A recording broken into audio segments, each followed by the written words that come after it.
Welcome to Mimans excellent academy. आज हम सभी लोगों जैसा कि इससे पहले हमने खनिज और ऊर्जा संसाधन से संबंधित वीडियो पढ़ा था, और आज आपके सामने एक वाचिंग जो वीडियो रहेगी वो नेक्स्ट लेसन है।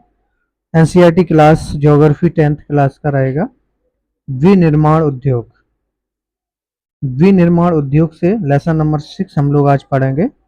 इससे पहले हमारा जो एग्रीकल्चर और खनिज यानी कृषि और खनिज से संबंधित जो वीडियो था, बहुत ही अच्छे लेसन और एक एक पॉइंट को ध्यान पूर्वक ध्यान रख कर के पॉइंटों को समझाया है, जो कि आपके प्रश्नों को मैं किसी भी एग्जाम में सहायक रहेंगे, उससे बनने वाले प्रश्न। ऐसे ही विनिर्माण उद्योग से संबंधित पढ़ेंगे। इसमें थोड़ा रहेगा डीपली, लेकिन इसमें कुछ छोड़ करके पढ़ेंगे हम लोग।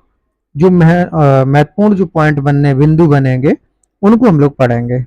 तो सबसे पहले हम स्टार्ट करते हैं और विनिर्माण उद्योग को। अब सबसे पहले हम देखते हैं कि विनिर्माण उद्योग एक छोटी सी स्टोरी के साथ हम लोग प्रस्तुत करेंगे और समझेंगे उसके। तो छोटी सी जो स्टोरी है वो इस प्रकार से रहेगी कि एक दिवाली होती है। दीपावली जैसा कि त्योहार सभी लोग जानते हैं। तो दीपावली के अवसर पर हरीश जो होता है अपने माता पिता के साथ बाजार जाता है, और उन्होंने उसके लिए कपड़े तथा जूते खरीदे और उसकी माँ ने बर्तन खरीदे। यानी जब बाजार में जाते हैं त्योहार दीपावली के त्योहार पर, तो अलग अलग लोग अपने अपने अलग अलग सामान खरीदते हैं। जैसे किसी ने कपड़े, जूते, जैसे उसकी माँ ने बर्तन, चीनी, चाय व मृदा के दीप खरीदे। मृदा मीन्स मिट्टी के। हरीश ने देखा कि दुकानें अत्यधिक सामान से भरी थी। चीजों को इतनी अधिक मात्रा में देखकर वह हैरान था। उसके पिता ने समझाया कि जूते, कपड़े, चीनी आदि बड़े उद्योगों में मशीनों द्वारा बनाए जाते हैं और छोटे उद्योगों में बर्तन बनाए जाते हैं, तथा दीप जैसी चीजें व्यक्तिगत तौर पर कारीगर द्वारा घरेलू उद्योगों में बनाई जाती है। कहने का मतलब जो उद्योग होते हैं, एक बड़े उद्योग होते हैं, एक छोटे उद्योग होते हैं और एक घरेलू उद्योग होते हैं। तो विनिर्माण का यानी किसी वस्तु का निर्माण करना, पुनः निर्माण करना किसी चीज से, तो उसे हम विनिर्माण उद्योग के नाम से जानते हैं और समझते थे। अब आगे हम लोग विस्तार पूर्वक इसको समझेंगे और पढ़ेंगे कि कच्चे पदार्थ को मूल्यवान उत्पाद में परिवर्तित कर अधिक मात्रा में वस्तुओं के उत्पादन को विनिर्माण या वस्तु निर्माण कहा जाता है। हम लोग क्या समझे कि विनिर्माण या वस्तु निर्माण किसे कहा जाता है? कच्चे पदार्थ को मूल्यवान उत्पाद में, यानी कोई भी पदार्थ है उसे मूल्यवान उत्पाद में परिवर्तित कर अधिक मात्रा में प्रस्तुत या वस्तुओं के उत्पादन को विनिर्माण या वस्तु निर्माण कहते हैं हम लोग। आशा है कि आप लोग समझ चुके होंगे। कागज, जैसे कागज है लकड़ी से, यानी लकड़ी से क्या होता है? कागज बनाया जाता है। चीनी गन्ने से, लोहा इस्पात लोहा इसके तथा एल्युमिनियम बॉक्साइट से निर्मित है। अब हम लोग आगे समझते हैं कि कई किस्म के कपड़े भी होते हैं, कई किस्म के रेशे के धागे से बनते हैं, जो रेशा उद्योग में बनते हैं। किसमें? उद्योग में।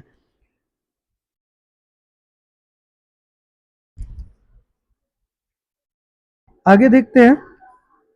द्वितीय कार्यों में लगे व्यक्ति कच्चे माल को परिष्कृत वस्तुओं में परिवर्तित करते हैं, जैसे स्टील, कार, कपड़ा उद्योग, बेकरी तथा पेय पदार्थ पेय पदार्थों संबंधी उद्योगों में लगे श्रमिक इसी वर्ग के अंतर्गत आते हैं। कुछ व्यक्तिगत सेवाएं प्रदान करने में रोजगार पाते हैं।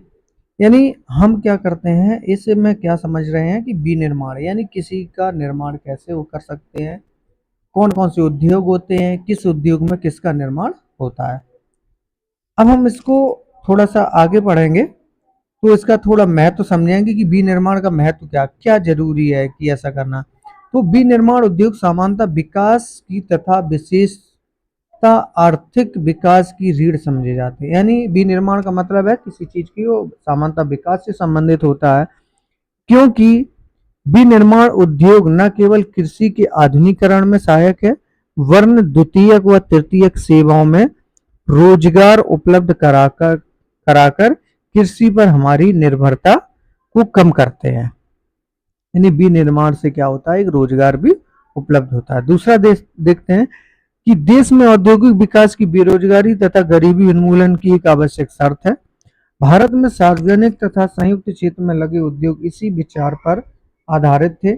जनजातीय तथा पिछड़े क्षेत्रों में उद्योगों की स्थापना का उद्देश्य भी क्षेत्रीय असमानताओं को कम करना था। ठीक है, आगे देखते हैं। निर्मित वस्तुओं का निर्यात वाणिज्य व्यापार को बढ़ाता है, जिससे अपेक्षित विदेशी मुद्रा की प्राप्ति होती है। नेक्स्ट है कि वे देश ही विकसित हैं जो कच्चे माल को विभिन्न तथा अधिक मूल्यवान तैयार माल में विनिर्मित करते हैं तथा भारत विकास विविध व शीघ्र औद्योगिक विकास में नियत है। यानी ऐसे भी देश जो विकसित हैं उसमें क्या होते हैं कि वहां पर उद्योग अधिक हैं, कच्चे माल से अधिक मूल्यवान वस्तुओं को तैयार किया जाता है।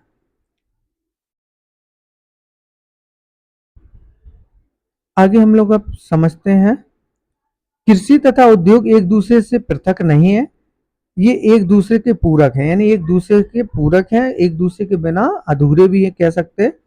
उदाहरण अगर देखें तो भारत में कृषि पर आधारित उद्योगों में ने कृषि पैदावार बढ़ोतरी को प्रोत्साहित किया है और ये उद्योग कच्चे माल के लिए कृषि पर निर्भर है तथा इनके द्वारा निर्मित उत्पाद, यानी कच्चा माल कहाँ से मिलता है? कृषि से।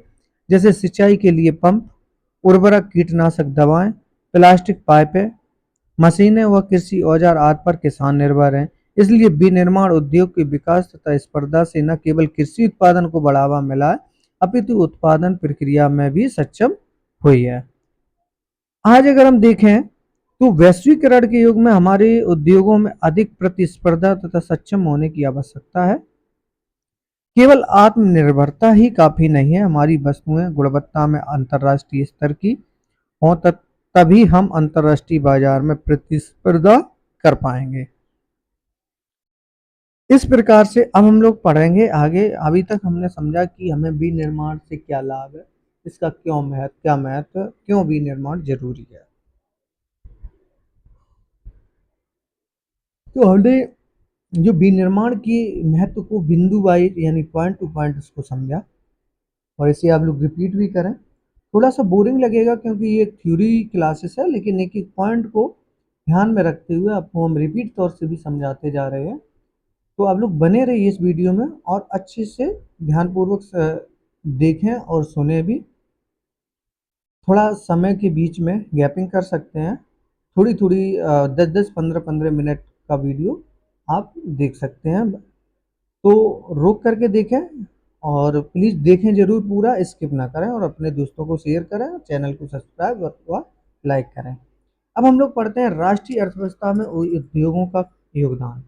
यानी हमारी जो राष्ट्रीय अर्थव्यवस्था है उसमें उद्योगों का क्या योगदान है, क्या उद्योगों का महत्व है। तो पिछले 2 दशकों से सकल घरेलू उत्पाद में विनिर्माण उद्योग का योगदान जो है कितने प्रतिशत? 27% में से 17% ही, क्योंकि 10% भाग खनिज खनन, गैस तथा विद्युत ऊर्जा का योगदान है। यानी हमारी जो राष्ट्रीय अर्थव्यवस्था में उद्योगों का योगदान है, तो अगर हम देखें तो 2 दशकों से सकल घरेलू उत्पाद में विनिर्माण उद्योगों का योगदान जो 27% में से 17% ही है, क्योंकि 10% जो है वो अलग अलग डिवाइड हो गया, जैसे खनिज खनन तथा गैस तथा विद्युत ऊर्जा का योगदान है। अब हम लोग आगे बढ़ते हैं। भारत की अपेक्षा अन्य पूर्वी एशियाई देशों में विनिर्माण का योगदान सकल घरेलू उत्पाद का यानी जीडीपी जो है, सकल घरेलू उत्पाद का 25 से 35% ही है। पिछले एक दशक से भारतीय विनिर्माण क्षेत्र में 7% प्रति वर्ष की दर से बढ़ोतरी हुई है। कितने? पिछले एक दशक से भारतीय विनिर्माण में कितने प्रतिशत बढ़ोतरी हुई है? 7%। बढ़ोतरी की यह दर अगले दशक में 12% अपेक्षित है। वर्ष 2003 से विनिर्माण क्षेत्र का विकास 9 से 10% प्रति वर्ष की दर से हुआ है, यानी बढ़ता ही जा रहा है। उपयुक्त सरकारी नीतियों तथा औद्योगिक उत्पादन में बढ़ोतरी के नए प्रयासों से अर्थशास्त्रियों का अनुमान है कि विनिर्माण उद्योग अगले एक दशक में अपना लक्ष्य पूरा कर सकता है। इस उद्देश्य में राष्ट्रीय विनिर्माण प्रतिस्पर्धा परिषद यानी एनएमसीसी यानी नेशनल मैन्युफैक्चरिंग कम्पिटिटिवनेस और काउंसिल की स्थापना की गई। यानी NMCC राष्ट्रीय विनिर्माण प्रतिस्पर्धा परिषद की एक स्थापना की गई। अब हम लोग आगे पढ़ते हैं।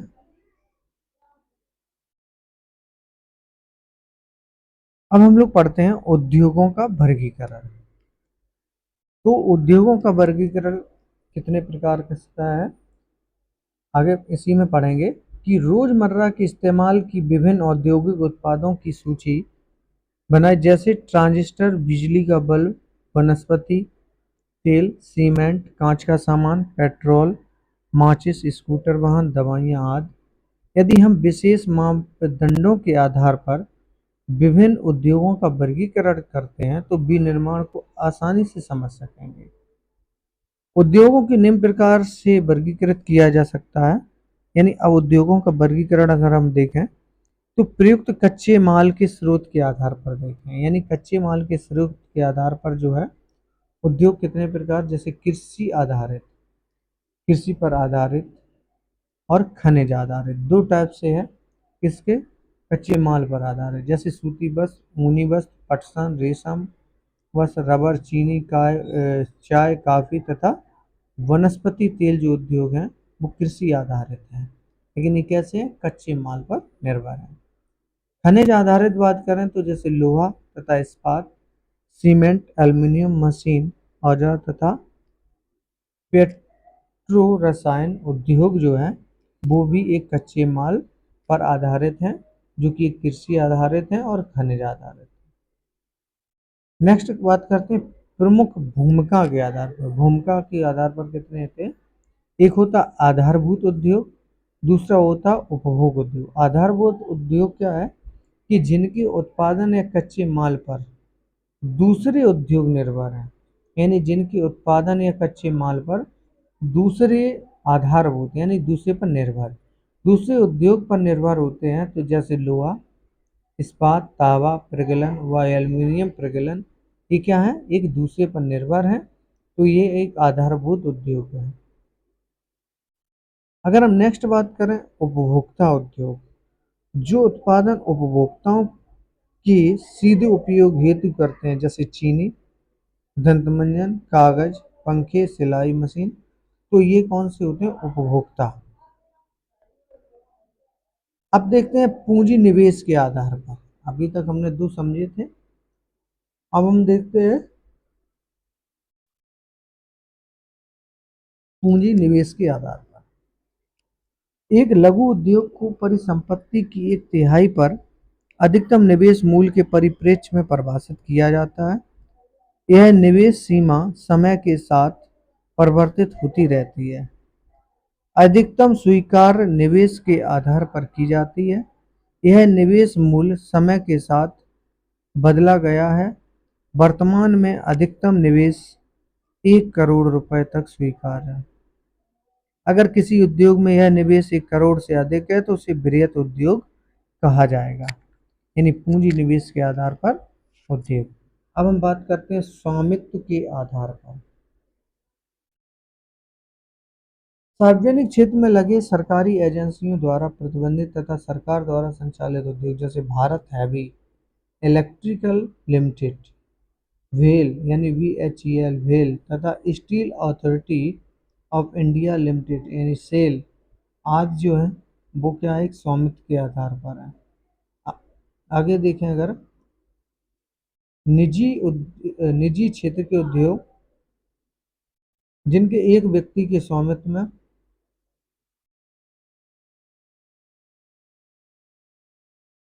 स्वामित्व और उसके द्वारा संचालित अथवा लोगों के स्वामित्व में या उनके द्वारा संचालित, टिस्को, बजाज ऑटो लिमिटेड, डाबर उद्योग आदि। यानी अब हमने जो उद्योग पढ़े वो इतने कितने टाइप से हमने पढ़े, आगे भी है। एक सेकंड, जैसे हमने स्वामित्व के आधार पर हमने पढ़ा सार्वजनिक क्षेत्र में लगे, निजी क्षेत्र में, इसी में आगे है संयुक्त उद्योग। संयुक्त उद्योग वैसे उद्योग जो राज्य सरकार और निजी क्षेत्र के संयुक्त प्रयास से चलाए जाते हैं, जैसे ऑयल इंडिया लिमिटेड। ये क्या है? संयुक्त उद्योग। जैसे सहकारी उद्योग जिनका स्वामित्व कच्चे माल की पूर्ति करने वाले उत्पादकों, श्रमिकों या दोनों के हाथों में होता है,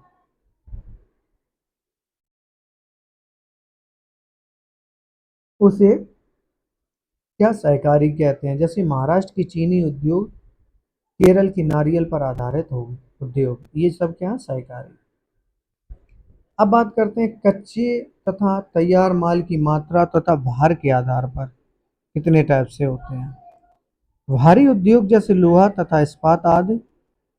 हल्के उद्योग जो कम भार वाले कच्चे माल का प्रयोग हल्के तैयार माल का उत्पादन करते हैं, जैसे विद्युतीय उद्योग, यानी ये कच्चे माल के तैयार वाले उद्योग हैं। अब कच्चा माल तथा तैयार माल की मात्रा और भार के आधार पर निम्न दो वर्गों में विभाजित करें, जैसे तेल, बुनने की सिलाई, पीतल के बर्तन, फ्यूज तार और घड़ियां। ये क्या है?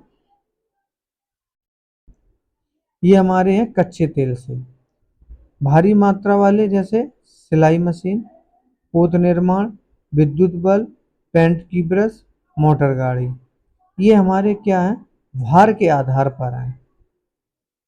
इस प्रकार से हमने उद्योग पढ़े। अब हम मुख्य उद्योगों पे आते हैं। कृषि आधारित उद्योग। अभी तक हमने पढ़ा कि कितने टाइप से हैं, जैसे प्रयुक्त कच्चे माल पर एक, प्रमुख भूमिका के आधार पर दो, पूंजी निवेश के आधार पर तीन और स्वामित्व के आधार पर चार। इस प्रकार से और कच्चे तथा तैयार माल की मात्रा और भार के आधार पर जो है पांच। तो इस प्रकार से हमने 5 प्रकार के उद्योगों को पढ़ा, उनका वर्गीकरण अब निम्नमत रहेगा, एक एक करके समझते हैं। कृषि आधारित उद्योग, जैसा कि आप समझ पाते हैं कि ऐसे उद्योग या ऐसे कच्चे माल को तैयार करने वाले जो कृषि से आधारित हैं, उन्हें हम कृषि आधारित उद्योग बोलते हैं। अब बात करते हैं वस्त्र उद्योग की। तो वस्त्र उद्योग क्या है कि भारतीय अर्थव्यवस्था में वस्त्र उद्योग का अपना अलग अलग महत्व है, क्योंकि इसका औद्योगिक उत्पादन में महत्वपूर्ण 14% योगदान है। यह लगभग 350 लाख व्यक्तियों को रोजगार उपलब्ध करवाकर कृषि के पश्चात दूसरा बड़ा उद्योग है तथा लगभग 24.6% विदेशी मुद्रा अर्जित करता है। सकल घरेलू उत्पाद में इसकी भागीदारी लगभग 4% है तथा देश का वह अकेला उद्योग है जो कच्चे माल से उच्चतम अतिरिक्त मूल्य उत्पाद की एक श्रृंखला में भरपूर तथा आत्मनिर्भर है। अब हम बात करते हैं सूती वस्त्र उद्योग। प्राचीन भारत में सूती वस्त्र हाथ से कताई तथा हथकरघा बुनाई तकनीक बनाए जाते थे। 18वीं शताब्दी के बाद विद्युतीकरणों का उपयोग होने लगा और औपनिवेशिक काल के दौरान हमारी परंपरागत उद्योग बहुत हानि हुई, क्योंकि हमारे उद्योग में इंग्लैंड के मशीन निर्मित वस्त्रों से स्पर्धा नहीं कर पाए। पहला सफल सूती वस्त्र उद्योग 1854 मुंबई में लगाया गया। दूसरा, यूरोप दो विश्व युद्धों से जूझ रहा था। भारत इंग्लैंड के अधीन था। इसे ऐसे में इंग्लैंड के कपड़े की मांग आपूर्ति भारतीय सूती वस्त्र उद्योग का प्रोत्साहन मिला। अब हम पढ़ते हैं आगे इसमें। आज देश में लगभग 1600 सूती तथा कृत्रिम रेशे की कपड़ा मिले हैं। इनमें से 80% निजी क्षेत्र में तथा शेष सार्वजनिक क्षेत्र में है। इसके अंदर कई हजार छोटी इकाइयां जिनमें से 4 से 10 करके स्थित हैं। इस प्रकार से हमने कृषि से आधारित समझा।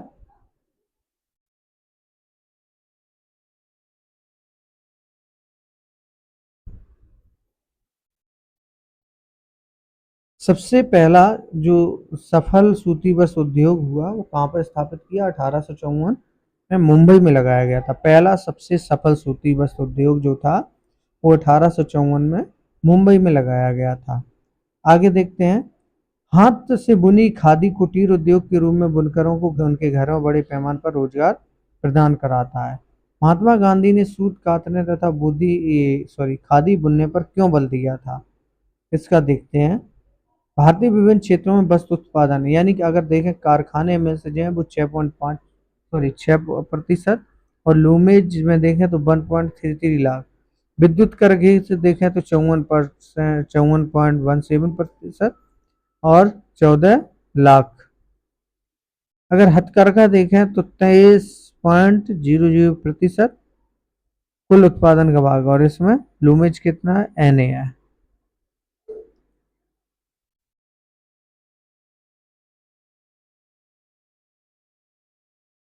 भारत जापान को सूत का निर्यात करता है। भारत में बने सूती वस्त्र के अन्य आयातक देश संयुक्त राज्य अमेरिका, इंग्लैंड, रूस, फ्रांस, पूर्वी यूरोपीय देश, नेपाल, सिंगापुर, श्रीलंका क्या है, एक अफ्रीका के देश हैं।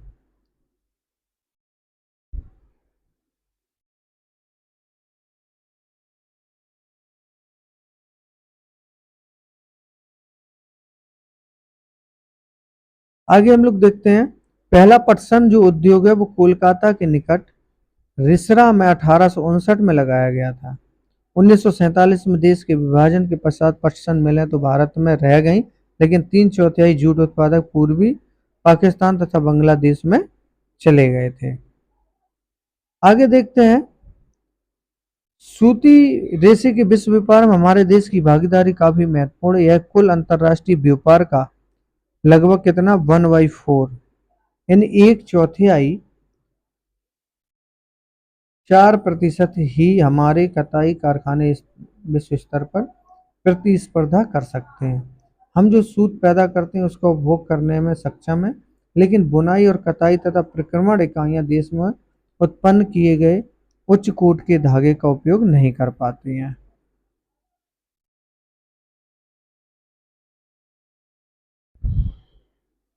धागा 85 रुपये प्रति किलोग्राम की दर से बेचा जाता है। अगर यह पतलून के रूप में बेचा जाए तो इसकी कीमत 800 रुपये प्रति किलोग्राम है। रेशे से धागा, धागे से कपड़ा और कपड़े से परिधान बनाने की प्रत्येक चरण का मूल्य में वृद्धि होती है। इस प्रकार से हम उद्योग के बारे में पढ़ते हैं। अब आगे हम लोग पढ़ते हैं, सबसे पहले अभी तक हमने क्या पढ़ा, सूती तथा ऊनी उद्योग के बारे में। अब हम लोग पढ़ते हैं पटसन उद्योग के बारे में, बहुत ही इंपॉर्टेंट है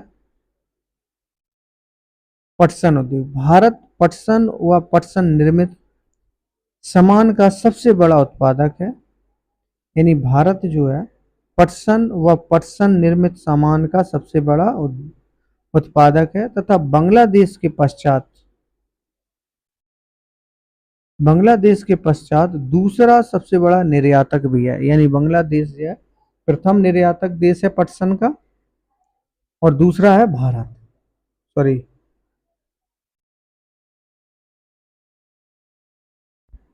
हाँ, यानी भारत जो है वो दूसरा निर्यातक देश है पटसन का। भारत में लगभग 70 पटसन उद्योग हैं। इनमें अधिकांश पश्चिम बंगाल में हुगली नदी पर 98 किलोमीटर लंबी तथा 3 किलोमीटर चौड़ी एक सक्रिय मेखला स्थित है। कहाँ पर, भारत में 70 पटसन उद्योग हैं। इनमें से अधिकांश जो है वो पश्चिम बंगाल में हुगली नदी तट पर 98 किलोमीटर तथा 3 किलोमीटर चौड़ी एक सक्रिय मेखला स्थित है। इसमें पटसन यानी हुगली नदी पर। अब आगे पढ़ते हैं, हुगली नदी तट पर इनके स्थित होने के निम्न कारण भी हैं, जैसे पटसन उत्पादक क्षेत्रों की निकटता, सस्ता जल परिवहन, सड़क, रेल व जल परिवहन का जाल, कच्चे माल के मिलों तक ले जाने में सहायक होता। कच्चे पटसन के संसाधित करने पर प्रचुर जल पश्चिम बंगाल तथा समीपवर्ती राज्य उड़ीसा, बिहार, उत्तर प्रदेश सस्ता श्रमिक उपलब्ध होना। आगे बात करते हैं, पटसन उद्योग प्रत्यक्ष रूप से 2.61 लाख श्रमिकों को जूट व मेस्टा की खेती करने वाले अन्य 40 लाख उद्योग से अनेक लोग अप्रत्यक्ष रूप से जुड़े हैं।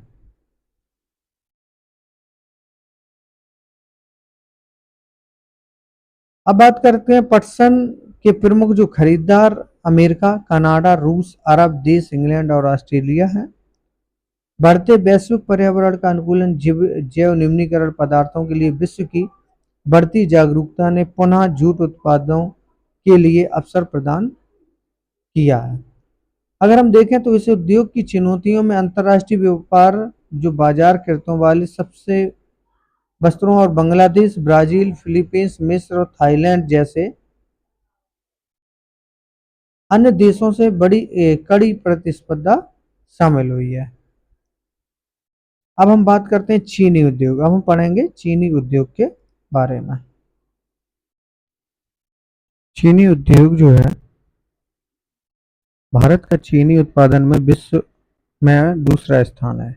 अगर हम चीनी उद्योग की अगर बात करें तो भारत का जो चीनी उद्योग में उत्पादन में यानी विश्व में अगर देखें तो दूसरा स्थान रखता है भारत चीनी उद्योग में। लेकिन गुड़ व खांडसारी के उत्पादन में इसका प्रथम स्थान है। यानी भारत का अगर चीनी में देखें तो दूसरा स्थान, लेकिन अगर गुड़ या खांडसारी के उत्पादन में देखें तो इसका प्रथम स्थान है। इस उद्योग में प्रयुक्त जो कच्चा माल भारी होता है तथा ढुलाई में इसके सुक्रोज की मात्रा घट जाती है।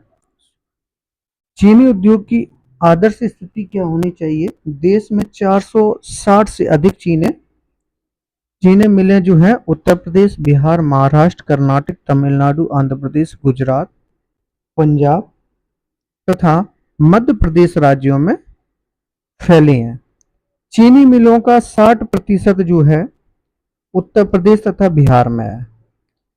अगर देखा जाए तो चीनी यानी भारत में चीनी उद्योग में दूसरा स्थान रखते हैं, लेकिन अगर भारत में देखें तो ये प्रथम स्थान है उत्तर प्रदेश का। पिछले कुछ वर्षों से इन मिलों की संख्या दक्षिणी और पश्चिमी राज्यों में विशेषकर महाराष्ट्र में बढ़ी है। इसका मुख्य कारण यहाँ के गन्ने में अधिक सुक्रोज की मात्रा, अपेक्षाकृत ठंडी जलवायु भी गुणकारी है। इसके अतिरिक्त इन राज्यों में सहकारी समितियां भी सफल रही हैं। इस उद्योग की प्रमुख चुनौतियां इस प्रकार हैं। इस उद्योग का अल्पकालिक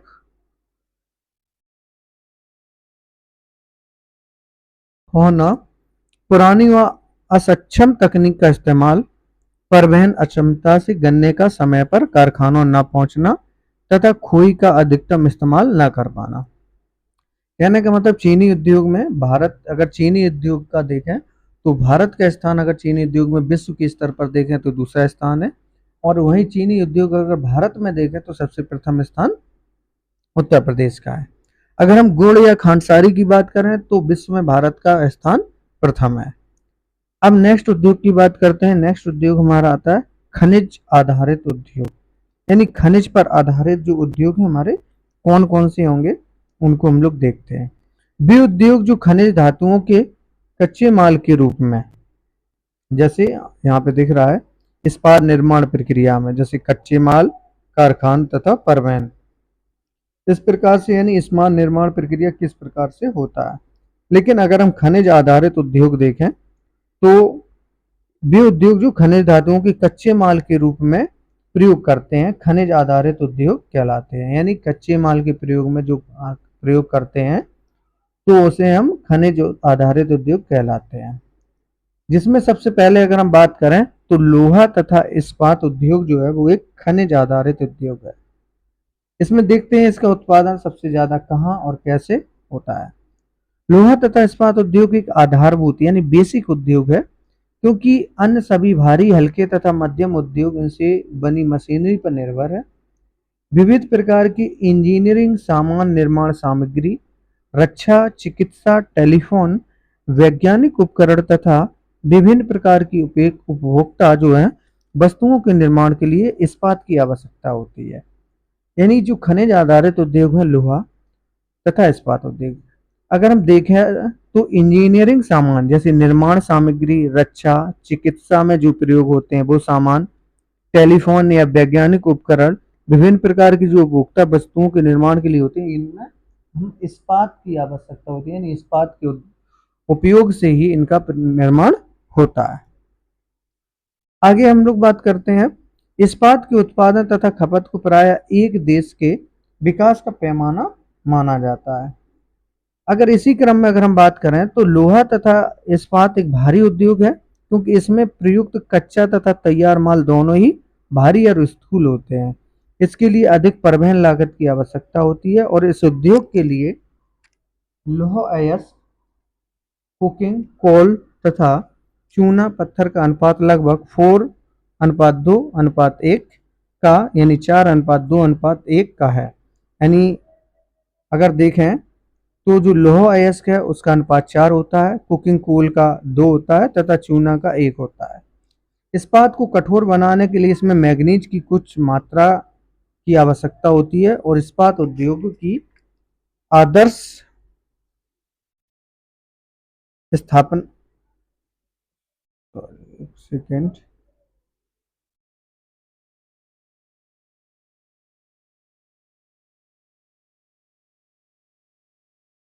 आदर्श स्थापना कहाँ होनी चाहिए, यह याद रहे कि इससे निर्मित माल को बाजार तक उपभोक्ता तक पहुंचाने के लिए सक्षम परिवहन की आवश्यकता है।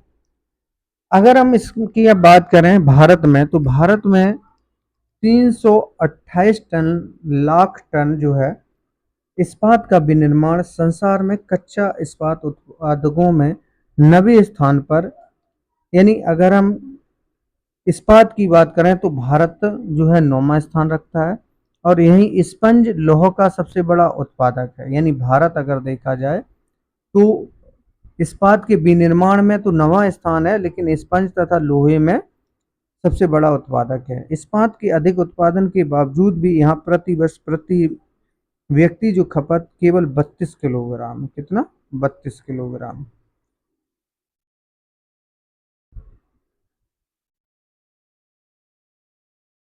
आगे हम देखते हैं, इस समय भारत में 10 मुख्य संकलित उद्योग तथा बहुत ही छोटे संयंत्र हैं।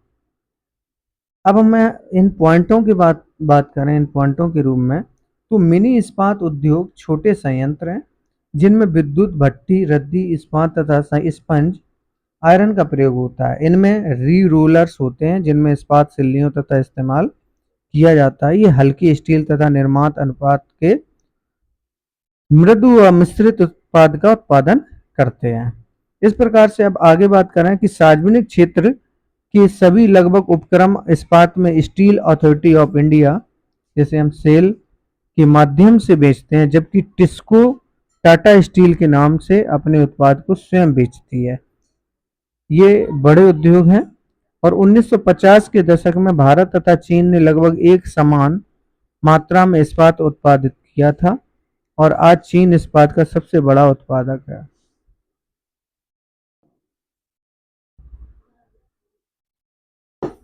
यानी आज के समय में देखें तो इस्पात जो उद्योग उत्पादक में सबसे बड़ा स्थान जो है वो चीन का हो गया, पहले भारत का था।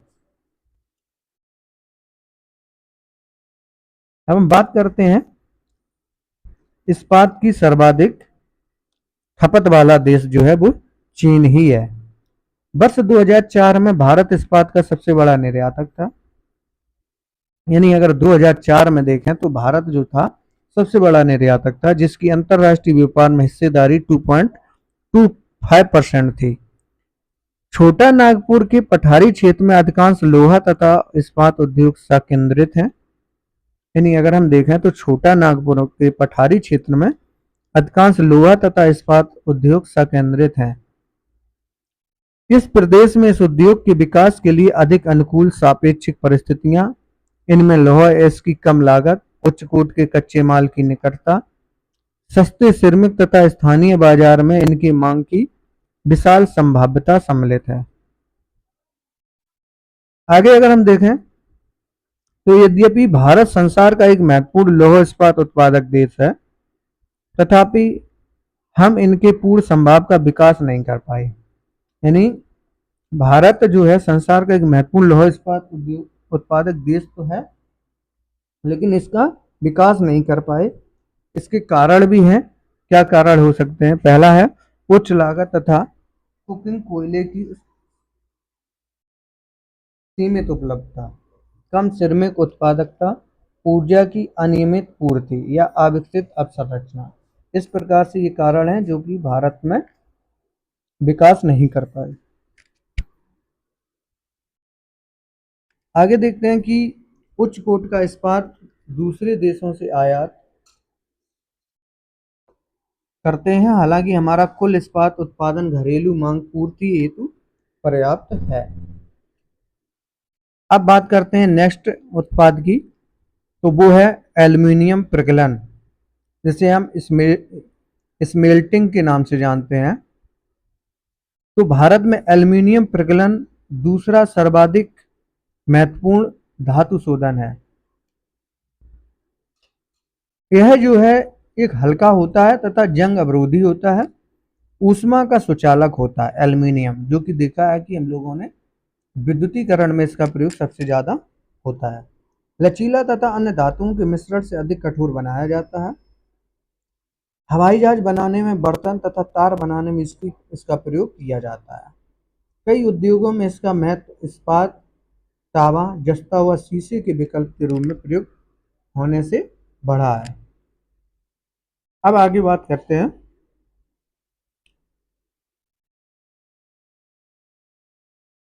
एल्युमिनियम प्रगलन जो है वो संयंत्र जैसे नालको व वाल्को पश्चिम बंगाल, केरल, उत्तर प्रदेश, छत्तीसगढ़, महाराष्ट्र व तमिलनाडु राज्यों में स्थित है। यानी कहने का मतलब ये सबसे ज्यादा उड़ीसा में पाया जाता है और उड़ीसा में इसका उत्पादन नालको व वाल्को में होता है। वर्ष 2004 में भारत में 6000 लाख टन से अधिक एल्युमिनियम का उत्पादन किया गया था। प्रगाल्को में बॉक्साइट का कच्चे पदार्थ के रूप में जो भारी गहरे लाल रंग की चट्टान जैसा होता है प्रयोग किया जाता है प्रगाल्को में। प्रवाह चार्ट एल्युमिनियम निर्माण प्रक्रिया दर्शाता है। इस उद्योग की स्थापना के दो महत्वपूर्ण आवश्यकता हैं: नियमित ऊर्जा की पूर्ति तथा कम कीमत पर कच्चे माल की सुनिश्चित उपलब्धता। इस प्रकार से ये जो एल्युमिनियम है, एल्युमिनियम सबसे ज्यादा उड़ीसा में इसका उत्पादन होता है। अब हम बात करते हैं रसायन उद्योग की। इंपॉर्टेंट है, भारत में रसायन उद्योग तेजी से विकसित हो रहा था, फैल रहा था। इसकी भागीदारी सकल घरेलू उत्पाद में लगभग 3% है। यह उद्योग इस अगर एशिया का देखा जाए तो तीसरा सबसे बड़ा तथा विश्व की आकार की दृष्टि से 12वें स्थान पर है। यानी अगर एशिया में देखा जाए तो सबसे तीसरे स्थान पर सबसे बड़ा, अगर एशिया में देखा जाए तो ये 12वें स्थान पर है। इसमें लघु तथा बृहद दोनों प्रकार की विनिर्माण इकाइयां सम्मिलित हैं। अकार्बनिक और कार्बनिक दोनों क्षेत्रों में तीव्र वृद्धि दर्ज की गई है। अब बात करते हैं अकार्बनिक रसायनों में क्या होता है। जो सल्फ्यूरिक अम्ल जैसे उर्वरक, कृत्रिम वस्त्र, प्लास्टिक, गोंद, रंग रोगन, डाई आदि के निर्माण में प्रयुक्त किया जाता है किसका? रसायन का। आगे अगर हम बात करें जैसे नाइट्रिक अम्ल, क्षार, सोडा, कांच, साबुन, शोधक या अपमार्जक, कागज में प्रयुक्त होने वाले रसायन तथा कास्टिक सोडा आदि शामिल होते हैं। कार्बनिक ये सब थे अकार्बनिक रसायन। अब हम बात करें अगर कार्बनिक रसायनों में, तो पेट्रो रसायन शामिल है जो कि कृत्रिम वस्त्र, कृत्रिम रबर, प्लास्टिक, रंजक पदार्थ, दवाइयाँ, औसत रसायनों के बनाने में प्रयोग किया जाता है किसका? कार्बनिक। अगर पूछा जाए कि दवाइयों में कौन सा रसायन यूज किया जाता है तो वो कार्बनिक रसायन का प्रयोग किया जाता है। हम लोग आगे पढ़ते हैं। रसायन उद्योग अपने आप में एक बड़ा उपभोक्ता भी है। आधारभूत रसायन एक प्रक्रिया तथा अन्य रसायन उत्पन्न करते हैं जिनका उपयोग औद्योगिक अनुप्रयोग, कृषि तथा उपभोक्ता बाजारों के लिए किया जाता है।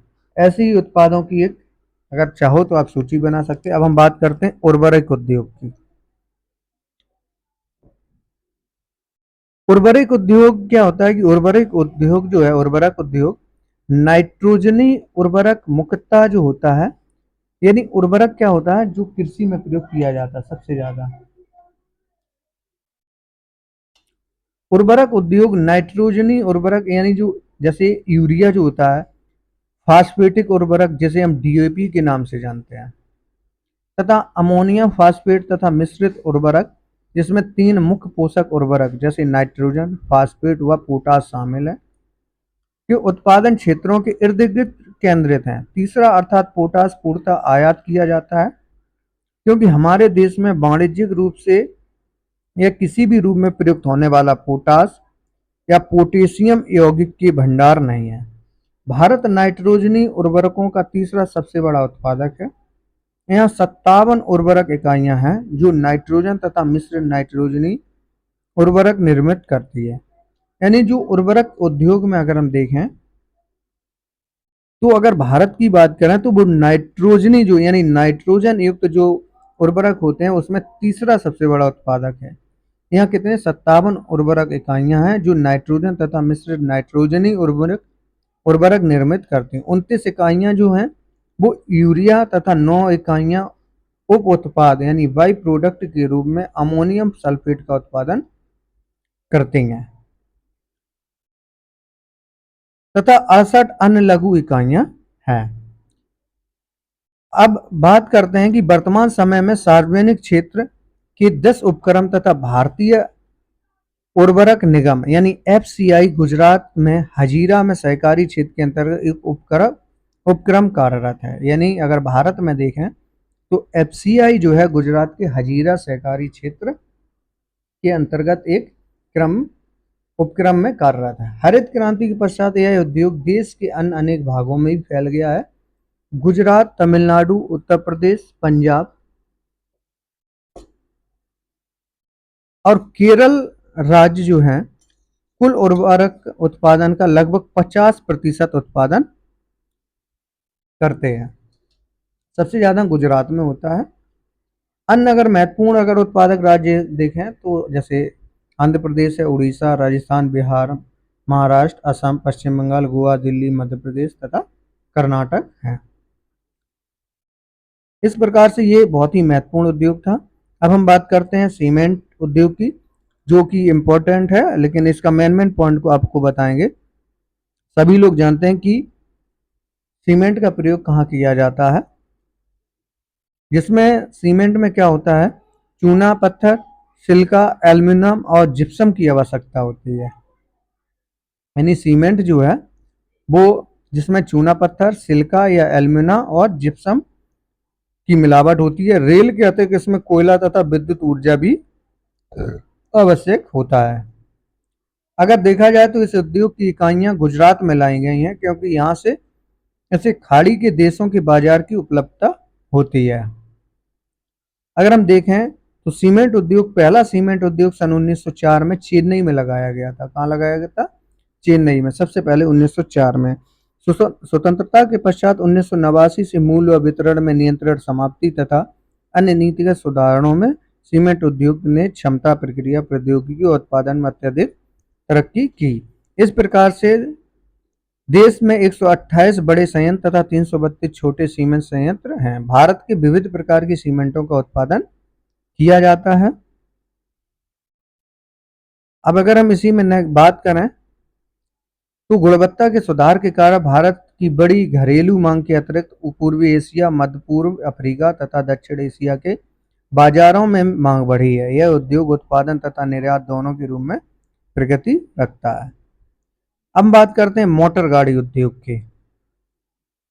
ये भी एक आज के समय में इम्पोर्टेंट है।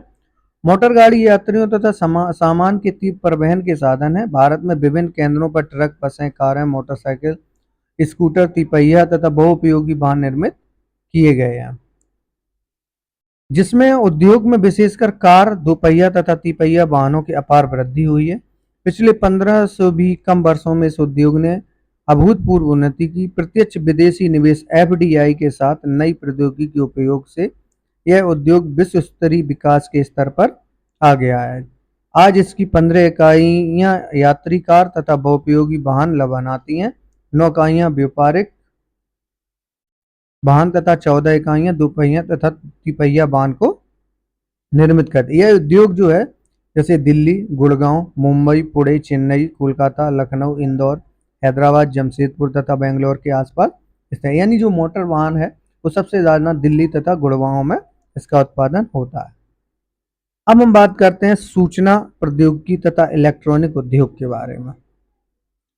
इलेक्ट्रॉनिक उद्योग क्या है कि सभी लोग देखते हैं कि ट्रांजिस्टर से लेकर television, telephone, cellular, telecom, telephone, exchange, pager, radar, computer, दूरसंचार उद्योग के लिए उपयोगी हो गया है। अगर हम इसका देखें तो बेंगलोर भारत की इलेक्ट्रॉनिक राजधानी कही जाती है। बेंगलोर भारत की इलेक्ट्रॉनिक राजधानी के रूप में उभरा है। इलेक्ट्रॉनिक सामान के अन्य महत्वपूर्ण केंद्र जो है जैसे मुंबई, दिल्ली, हैदराबाद, पुणे, चेन्नई, कोलकाता तथा लखनऊ है। एक सबसे ज़्यादा जो इलेक्ट्रॉनिक का काम होता है वो बेंगलोर में होता है। इसके अतिरिक्त 18 सॉफ्टवेयर प्रौद्योगिकी पार्क जो सॉफ्टवेयर विशेषज्ञों के एकल विंडो सेवा तथा उच्च आंकड़े संचार हाई डेटा कम्युनिकेशन सुविधा प्रदान करते हैं। इस उद्योग का प्रमुख महत्व जो रोजगार उपलब्ध करवाना भी है। इस प्रकार से हमने देखा कि इलेक्ट्रॉनिक्स के रूप में देखा जाए तो सबसे ज्यादा बड़ा जो उद्योग है केंद्र है वो कहाँ पर स्थित है? बेंगलोर में स्थित है।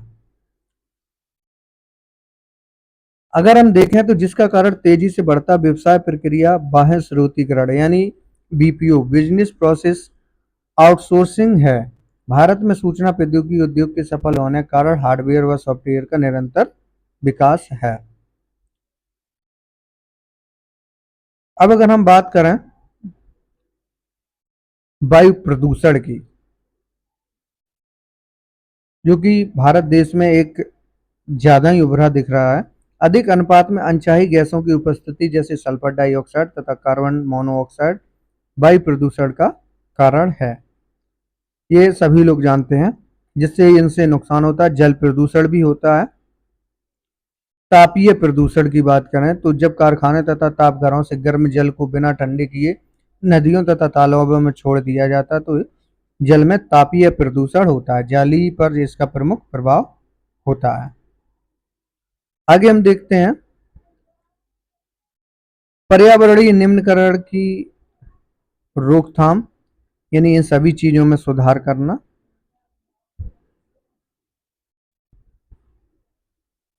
हम बात करते हैं इंपॉर्टेंट जो पॉइंट है